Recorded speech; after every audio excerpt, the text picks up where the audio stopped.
అంటే నేను చెప్తానండి, మంచి మంచి జేఎన్టీయూ అనే ఒక కాకినాడ ఉంది. ఆ పరిధిలో ఒక 150 కాలేజీలు ఉంటే ఒక 4-5 మంచిగా ఉన్నాయి, అందులో కైట్ ఒకటి. ఎందుకు ఒక జేఎన్టీయూ కాకినాడ మనం చేయాలంటే, సుమారు మన స్వతంత్రం రావడానికి ముందర నుంచి ఉంది అక్కడ. అక్కడ ప్రొఫెసర్స్, ఒక సెట్ ఆఫ్ పీపుల్, వాళ్ళు కండక్ట్ చేసే ఎగ్జామినేషన్కి ఒక స్టాండర్డ్ ఉంటుంది. ఈ స్టాండర్డ్ పాస్ అయితే ప్రపంచవ్యాప్తంగా రికగ్నిషన్ వస్తుంది. పద్మవిభూషణ్ మన శాంతబయటి వరప్రసాద్ రెడ్డి గారు అక్కడ స్టూడెంట్ ఏట. సో చంద్రబోస్ గారు అక్కడ స్టూడెంట్ ఏట. ఇలా మీరు ఏ ఫీల్డ్లో ఉన్నా దాని పైకి రావాలి అంటే ఇక్కడైనా అంతే. జేఎన్టీయూ అనంతపూర్ అవ్వచ్చు, జేఎన్టీయూ హైదరాబాద్ అవ్వచ్చు, జేఎన్టీయూ కుక్కిడిపల్లి అవ్వచ్చు, ఎక్కడైనా అవ్వచ్చు.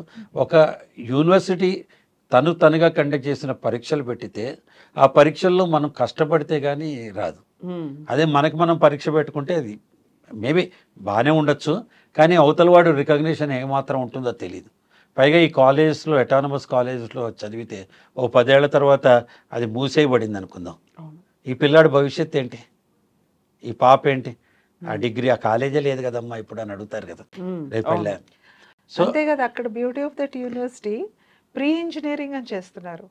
ఐ థింక్ 21 days అనుకుంటా బ్రిడ్జ్ కోర్స్ లాగా చేస్తున్నారు. Before entering in to that engineering course అసలు వాట్ ఈజ్ ఇంజనీరింగ్, నీకు ఎలా ఉంటుంది, రేపొద్దు నీకు ఏమేమి కోర్సెస్ ఉన్నాయి, సబ్జెక్ట్స్ ఉన్నాయి, వాళ్ళకి మంచి అవేర్నెస్ తీసుకొస్తారు, ఓరియంటేషన్ లాగా.